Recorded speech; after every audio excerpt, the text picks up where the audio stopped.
Welcome to The Quo, a community of challengers, disruptors, and changemakers.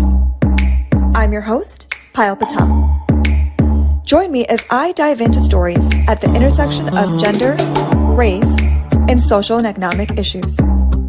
This podcast series spotlights individuals from various industries, disciplines, and walks of life who are challenging the status quo. Through interesting and thought-provoking conversations, The Quo aims to elevate the voices and stories of endeavoring change agents in hopes of empowering communities and inspiring meaningful change within our society through education, advocacy, and the power of storytelling. Are you ready? Let's get it.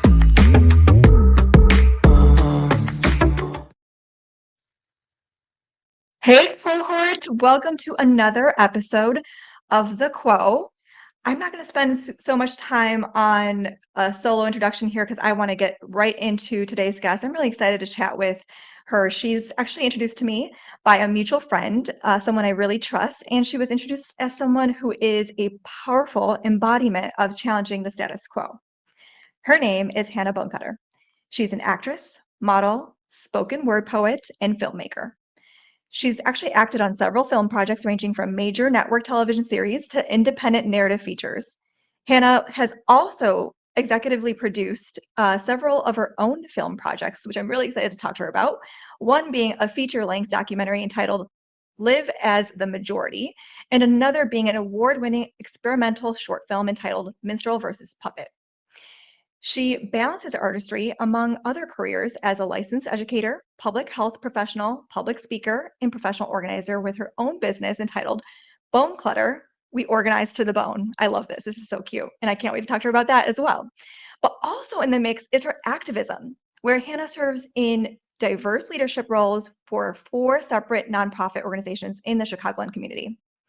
Whether it's teaching students in a classroom, professionally organizing a client's home, or acting on television screen, she's always striving to achieve this mission of improving the world to become a much better place. So it made perfect sense for her to join me today, and I'm really excited to welcome Hannah. Hey. Hi, Theo. Thank you so much for having Hi. me. Thank you so much for being here, for making the time. I mean, just based on all that you do, I know how valuable your time is. And so I appreciate you taking the time to chat with the Quo community and really give us a bit of, piece of your mind, a piece of who you are, and with the hope of imparting some wisdom and some inspiration. So with that, I kind of just want to ask you a little bit about your background, how you got into the world of acting, artistry, filmmaking. It's such a creative realm. So what inspired you to get into that? hmm thanks for the question. So I've always loved acting since I was 2 years old, since I was a toddler.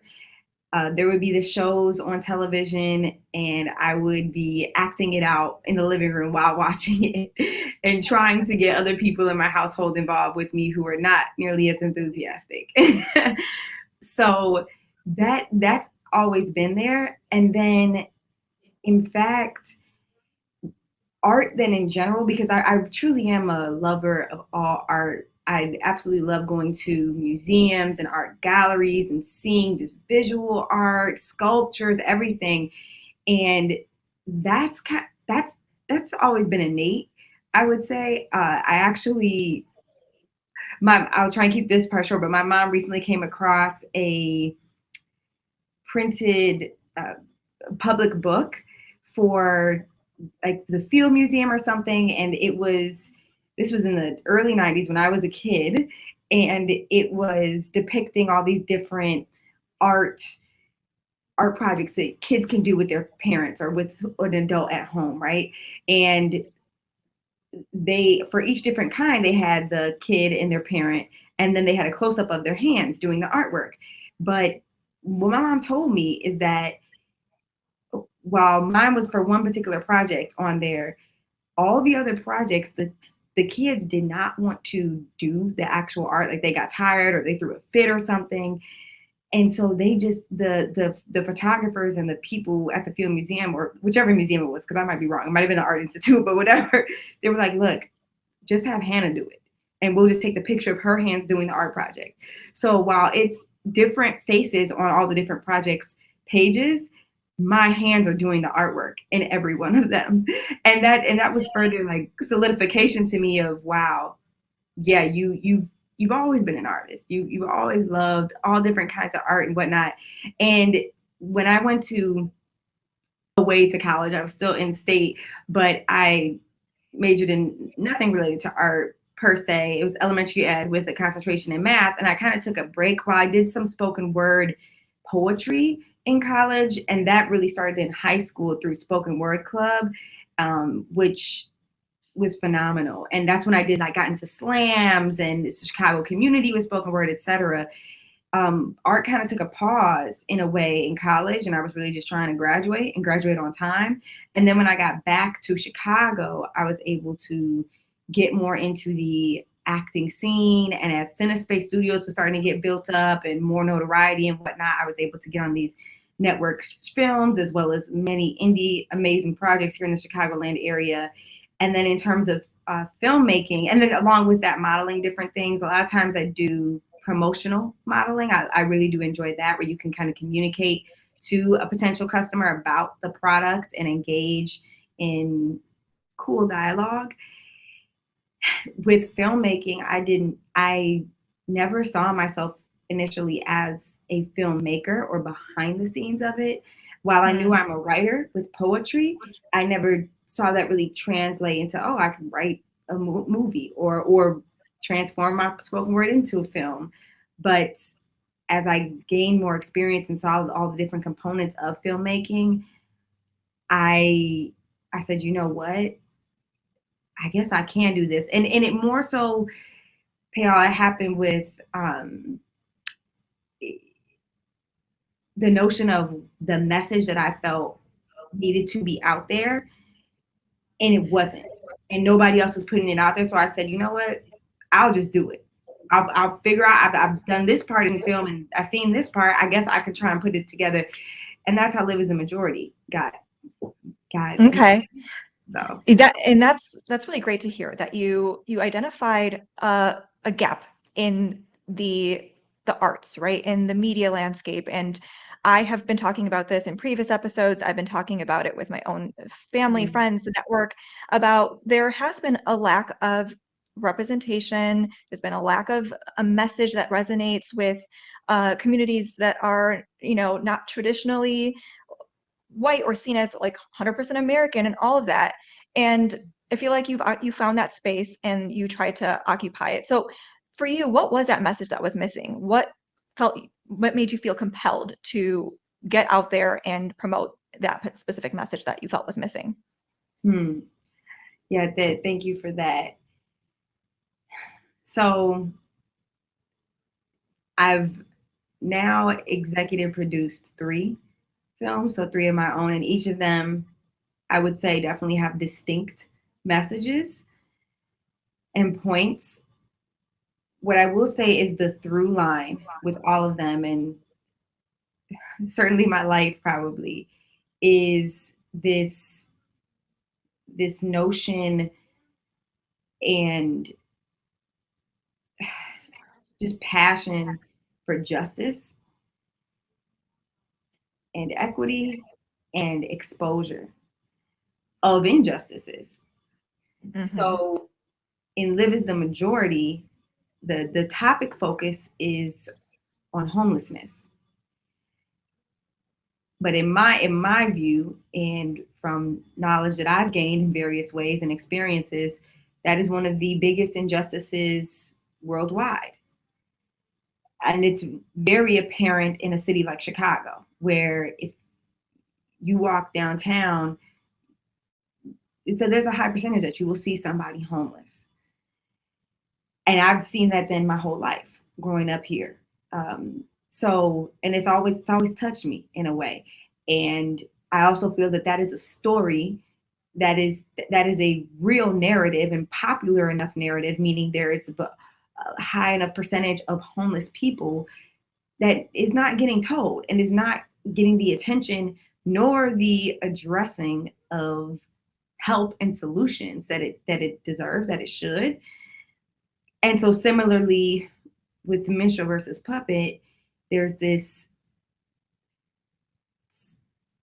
very identifiable experience that women, particularly women of color, have faced in America, but also certainly can be expanded to many other places in the world based on brains versus beauty. That again, the depth of it and the why and the how is not being discussed and scratched through. And so, boom, and and in making these, it's also very therapeutic for myself, and I'm very thankful for that.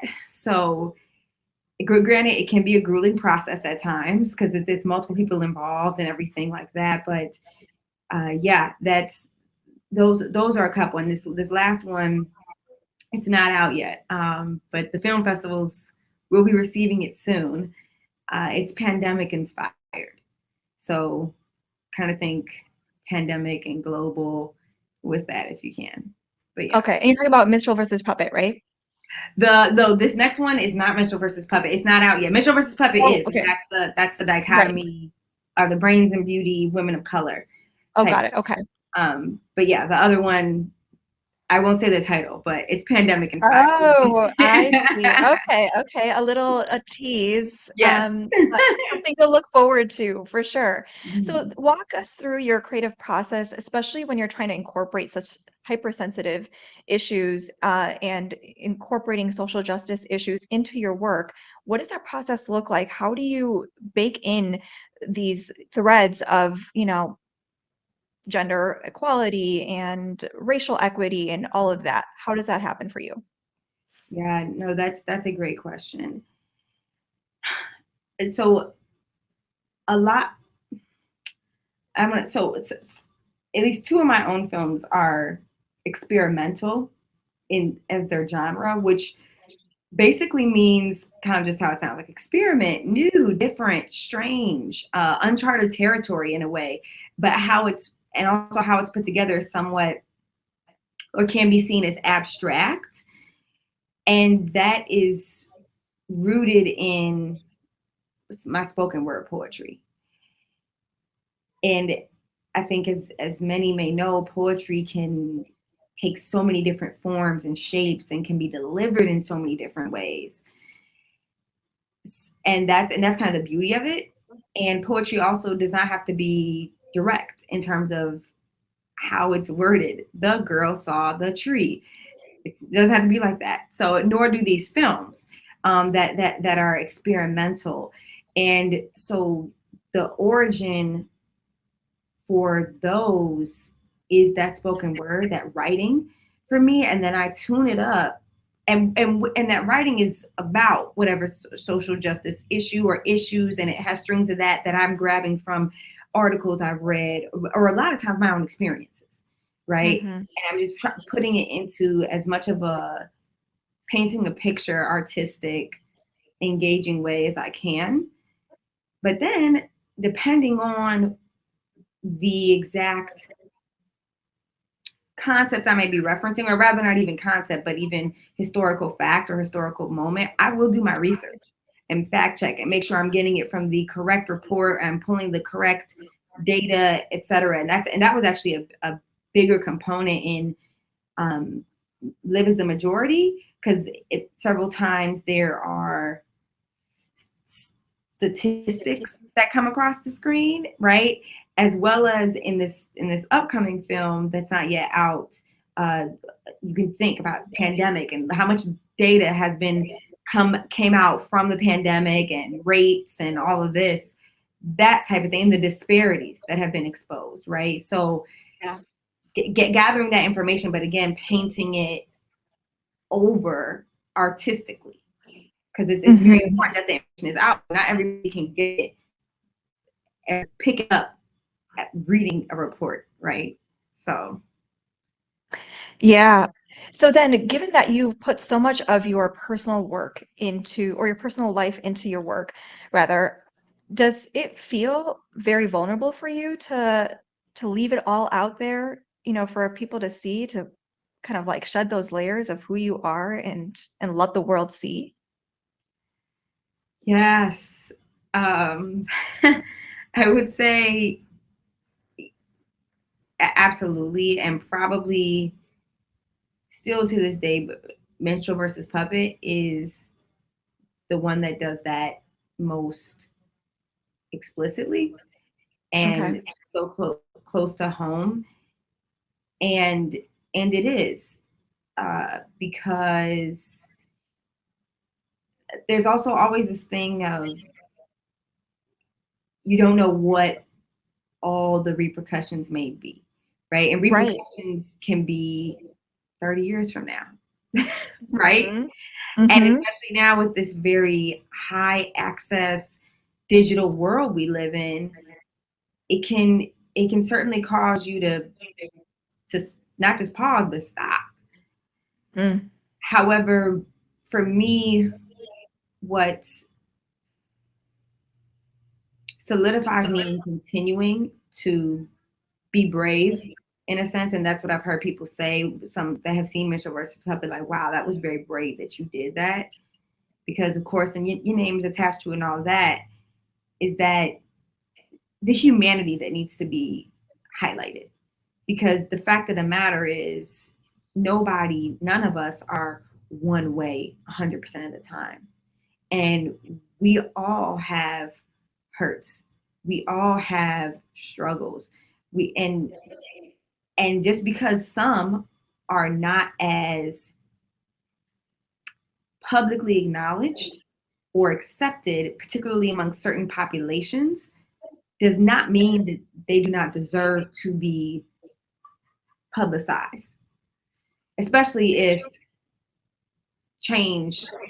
positive change is going to happen for that. So I say that to say, let's put a concrete example to that, because that might have sounded kind of wide range. Black women and women of color a lot are, there's a lot of times it's very tough demeanor that, you know, you can't cry, like, and you can't be weak. But on a day-to-day basis, and of course anybody experiencing systemic racism, that is a lot that contributes to allostatic load, which is a health thing going on with your body, and it can cause stress, all of this. And that's something that needs to be talked about, because if there isn't, then how can the norm change? And so it's that Hmm. type of thing that continues to give me uh, encouragement to still do it, even though yes, there may be whatever type repercussions, but hopefully most are, or more than not, are positive consequences. And thus far they have been, and I do think many are appreciating the art. So Yeah. Have you gotten some sort of feedback that's validated your work in that way, that like, I learned something from seeing this? Have you experienced that? yes, great question. Yes, at a lot of film festivals, and I think this is actually something that is not asked more than it is asked out loud, more than it is asked in people's heads, audience members' heads. So the title for is of my second film, Minstrel versus Puppet, right? And Hmm. at least a couple film festivals, I've had an audience member either come up to me or raise their hand and say, "Excuse me, what is a minstrel?" Right? And that is such a poignant part of American history, Yes. particularly embedded within slavery and racism. That alone, like, again, I'm happy about that, because at the minimum, somebody is seeing a word that is so crucial. They're learning that. So yes, and then many other times they're like, several people, and men too. Several men have been Hmm. like, first of all, I didn't know that it was this deep for these women, and secondly, I found myself kind of relating. Like I Wow. I feel some of that too, and it makes them reflect and think and so yeah, and those I love those moments. I love that. Yeah. That's so great to hear. And by the way, what do you say in response to the question about what does minstrel mean? Because there are surely people listening and watching right now that may not know. So how do you respond to Sure. that? Yeah, absolutely. Thank you for for saying that. So Minstrel is a rather was a um, historic character in a way, if you will, that was started during slavery. And what minstrels were, if somebody was a minstrel, they were a actor in minstrel shows. There was minstrel shows, and right now, in fact, there is a small part of the many exhibits in the oh my goodness, but the wonderful it's like the African American his the new museum in DC that looks like almost a Yes, basket.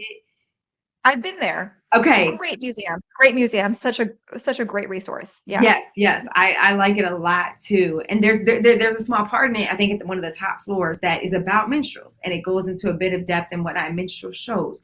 And so what happened is they would take um, sometimes white people would be in it too, but they would also put slaves. And if the white people were in it, they would put mud and dirt and on their face to look like a black person. And they would also then recruit black people in it too. And the point being, it was almost like a Three Stooges type of thing in terms of the actors would portray being black people, but they would have to act stupid, ignorant, vain, even misogynistic for the women. And so it helped set a very narrow mindset of what black people are good for and what little they can bring to the table. And think about it, and these were shows, again, propaganda, right, being pushed across the nation. Come to this minstrel show, and a white person who had never met a black person having the first interaction of understanding of, oh, this is what a black person is. Okay, got it. Especially this is what a black woman is. And a lot of times women would be incorporated into all of it, et cetera, et cetera. So, um, there's several historical relics of actual posters for the minstrel shows and all of this. And it was something to laugh at oftentimes. And I think, you know, there's certainly an argument for continued pushing a mindset of black people are still something to laugh at in many different Mhm. ways, and people of color too, but especially black people in this nation with the history of slavery and whatnot. So yeah, that's what minstrel is. Okay. And so then what was your interpretation of it with MVP? Yeah, I so the sense of ignorance, foolishness, and something to laugh at, and take as a joke.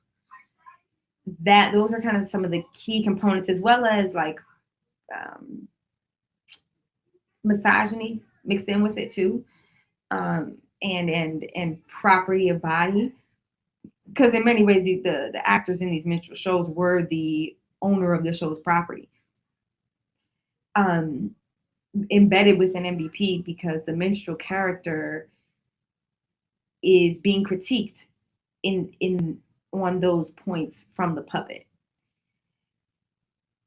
Yes, does that answer that? It does. It does. And thank you for being vulnerable enough to share that and that whole body of work with people. Because I think that there is a really big educational piece that needs to happen behind the history of it, how it's still relevant today.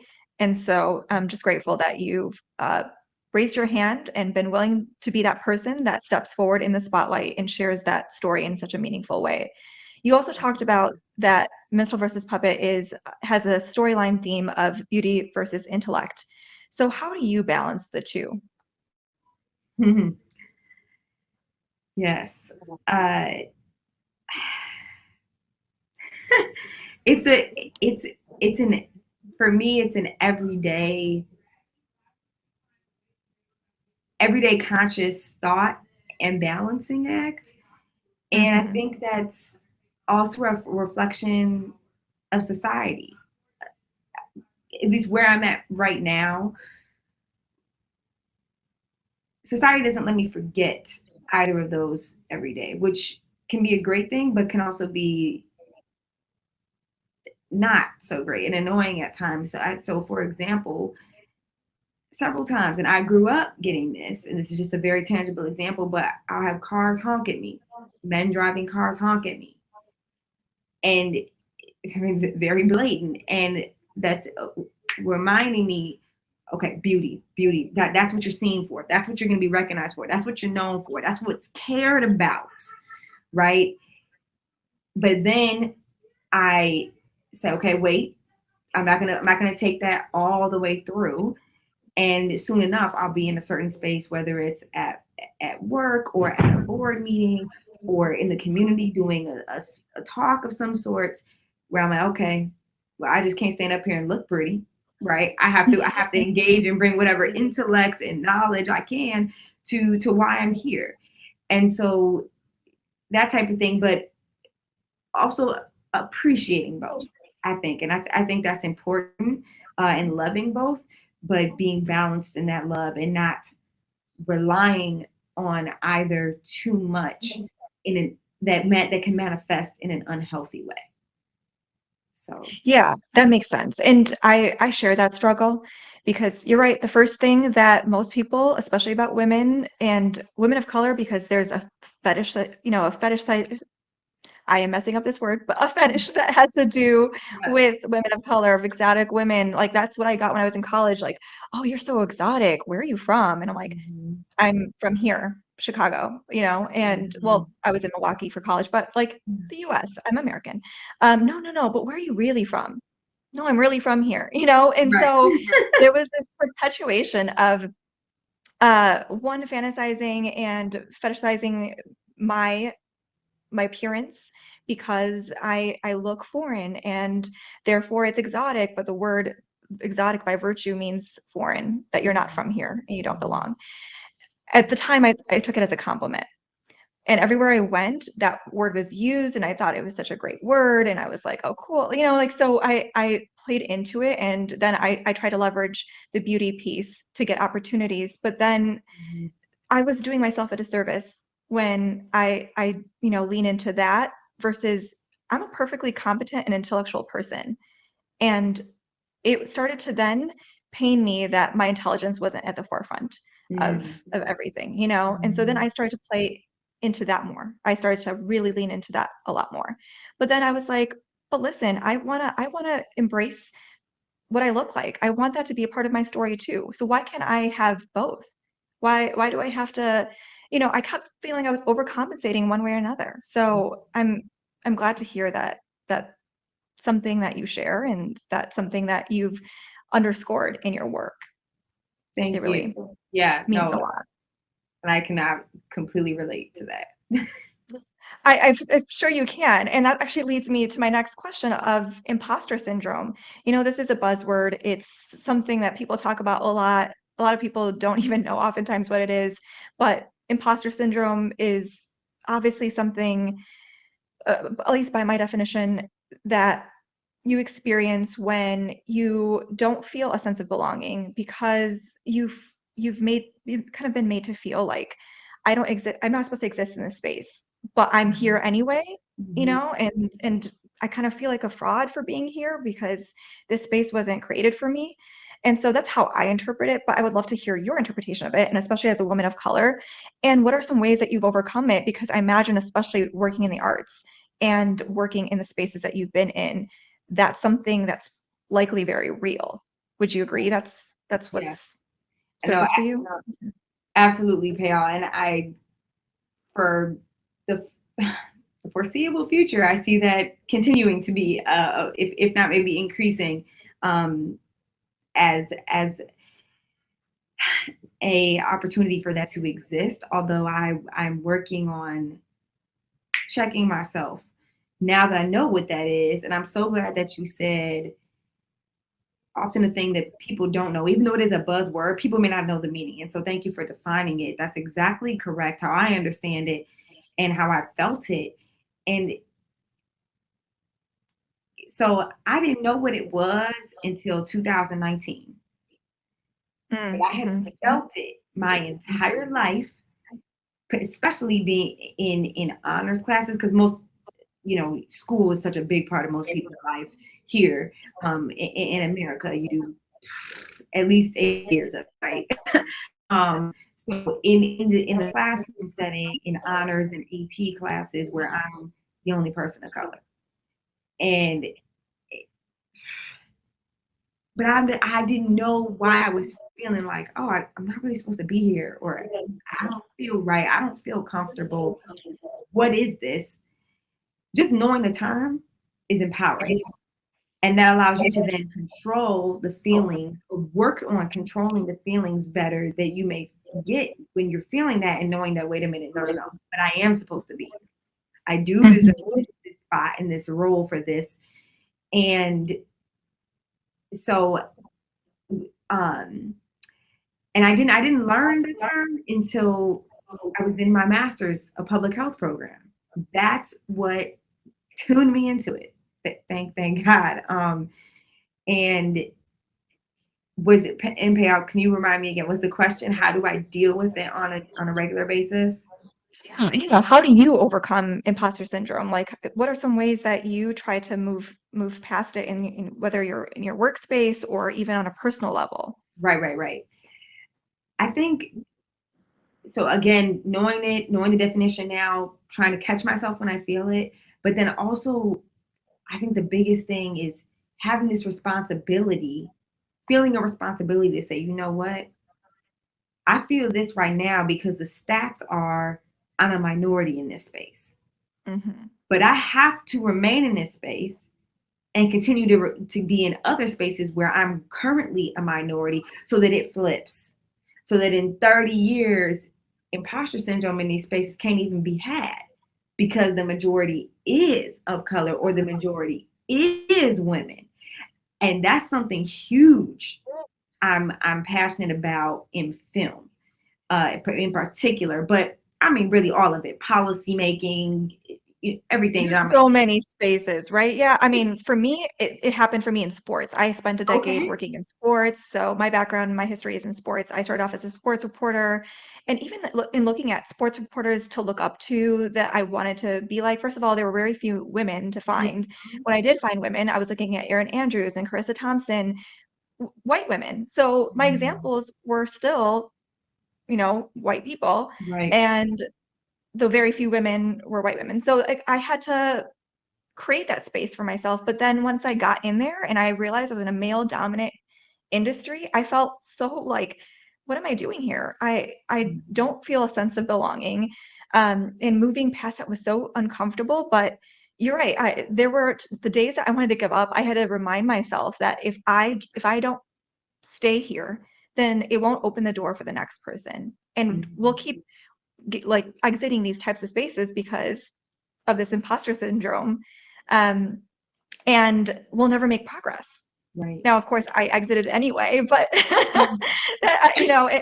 after putting in a decade, Yeah, I after tried. some I tried very time. hard. Yeah. I put in some time. I did. This is You a story opened for the another door. day, but there's only so much you can take too. So Yeah. that is part of my story, and that's something that I'm going to own. But at the same time, I think this is a very real struggle, which is why I wanted to talk about it. I think it's not just, whether you're in sports or whether you're in artwork, filmmaking, it's happening in so many places. And I'm like hearing Absolutely. that. And so I wanted to just get your thoughts on how you move through issues like that.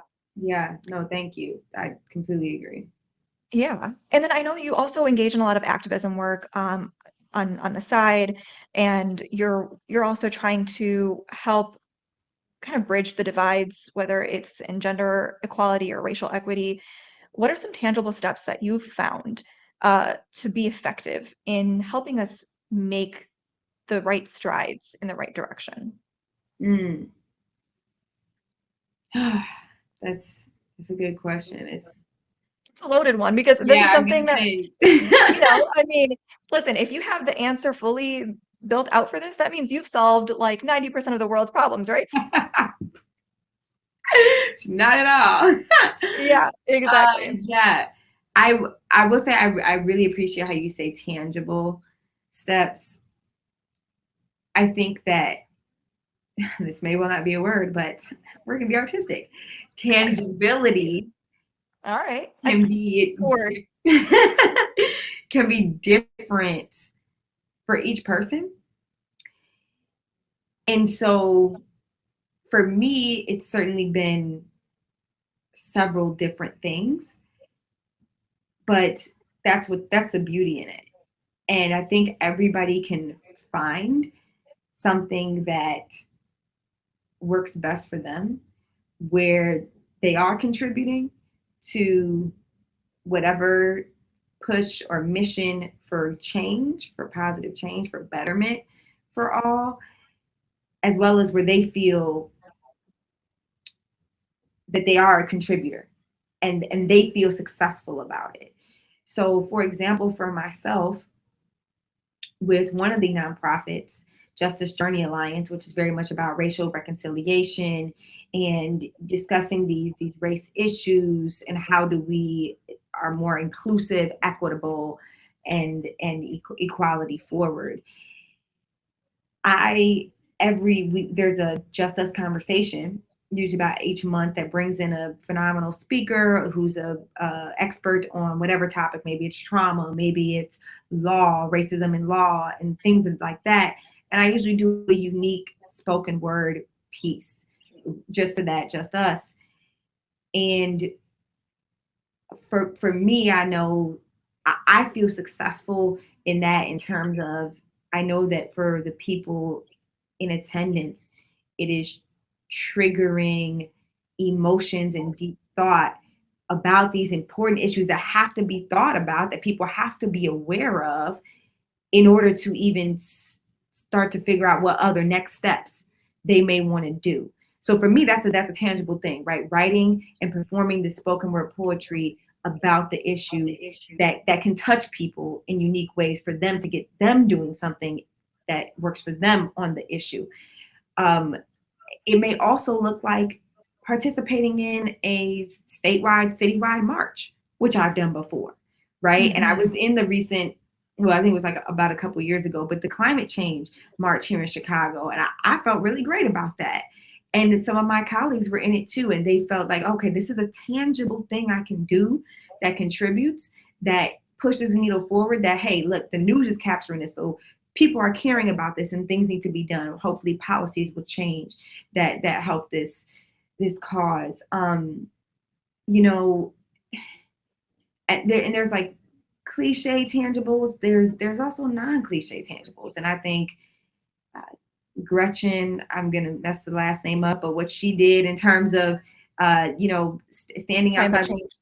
Thank you. Mhm. Yes, that was Yes. very non-cliche. Nobody else was really doing that, and but that was tangible for her.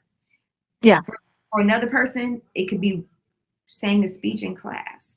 But I think a key thing is, don't think that just because what is out there mainly and publicized as what you can do is all you can do. You might do something extremely different or rare, and that is phenomenal. That's tangible. And like for myself, with Minstrel versus Puppet, I haven't seen anything like that. And Yeah. that's not trying to say, but that's what I was able to do. And maybe only I could do it in that way. And as strange as it may be in some ways, or it's certainly hard hitting, that's a tangible way that can contribute. That is at least getting people exposed, right? Yeah. And You leverage your gifts, right? Like what that's unique to you. That's your gift and you used it in a positive way. And so there might be something else that someone else has in terms of a gift and that they could then, utilize in that way. Or and I'm so glad that you highlighted that there's no step so too small. There really isn't.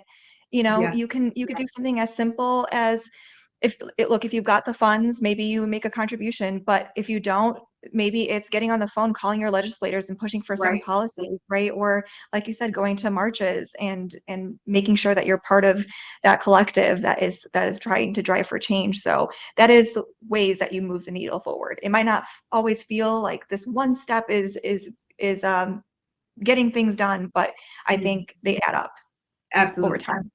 absolutely. Yeah. Um, I know that we're kind of closing in on time here, but before you go, I did want to touch on your side business, or your primary business, I should say. It's Bonecutter, right? Yes, That yeah. Okay. I really wanted to bring this up, especially for like busy working professionals, because we have an expert in our midst. How how can people like me, like hi, I'm one of them, what kind of tips do you have as parting wisdom for organizing our lives? Because there's a lot going on, and the pandemic has also stirred Yeah. up a lot, right? Mhm. So what can you offer people who are just trying to get their lives in order again? Yeah. I will not say that I am a pandemic expert or even a pandemic organizer expert. But like, let's be real, who is? Like Right. the pandemic is very new. Correct. We haven't had one in about a century, so I Yes. don't know if I could give that to anybody. But what I will say, and this is, I think, pandemic or not, is being organized with your time. And that may sound very rudimentary, but being organized with your time, because that is probably the most precious thing we are all given, right? And especially during the pandemic, I don't even know how I caught this. It might have been like a YouTube commercial or something, but this this one mom was saying how even during the pandemic, when she didn't know if schools were going to be open this week or they're going to be closed, or the grocery stores, however, what she could guarantee for her children was the time where we go to bed together and we read a story and cuddle. And that happened every night, no matter what. And and that gave, right, her kids a sense of security, love, safety, very important things, and probably the whole family as well. And the only way that she was able to do that is to be organized with that time, right? And the things that may surround it. So, and I think in how you brought up in relation to the pandemic, that's such a good illustration of the not just importance but security and calmness that time organization can bring to someone, especially during such uncertain times, right? Yes. Yeah. So, No, it's like, yeah, there's been such disarray in our lives because of this. There's been a a disruption. And mm, so getting organized with your time, something that I struggle with, like time management, is like probably my number one, like main issue with everything in life. But it's it's such hard a, for me to believe, hey, all that you do and with that, but I'll take your word, but yeah, well, that's the thing, is that I know I'd be even better off if I was able to optimize my time to the fullest. sure. But thank you for sharing so many of these nuggets of inspiration, of wisdom. Thank you for taking the time to chat with me. I put this up on the ticker for those who are watching, but those who are listening, where can they find you? How can they get access to Minstrel versus Puppet to check out? Yes, absolutely. Thank you so much, Payal. This has been wonderful. Yeah. If you, for those who want to watch Minstrel versus Puppet, go to the website www.minstrelvspuppet.com. It's scrolling at the bottom, so cool. And right there, boom! As soon as you get there, there's a button that says "Watch Minstrel versus Puppet now." Click that; it's going to take you right to the film, which is on my YouTube channel. Which, if you just go to YouTube, type in my name, Hannah Bonecutter, boom, it'll pop up. Subscribe, and Minstrel versus Puppet will be right there, as well as make sure to follow me on Instagram at _Bonecutter, and I'm also on LinkedIn, Facebook, some of the other ones. But yes, All of it. Thank you so much for sharing that with the community, and for once again taking the time to chat with me and share all the great nuggets of your life and of your work. So I'm so excited to check this all out for myself as well. Hannah, thanks again for your time. yes, Really appreciate you. And to those listening, hope you've taken away some great stuff here. And we'll continue to share stories of empowerment, of wisdom, of inspiration. Please continue to check us out. In the meantime, have a wonderful and empowering day. Hey, it's me again. Thank you so much for tuning in. If you enjoyed this episode, and I really hope you did, please subscribe to the show on your favorite streaming service so that you're notified when new episodes are posted. Also, be sure to follow The Quo on social media at The Quo Media across all platforms for the latest and greatest. Thanks again for joining, supporting, and uplifting the Quo community, or as I like to call it, our Quohort. Catch you next time.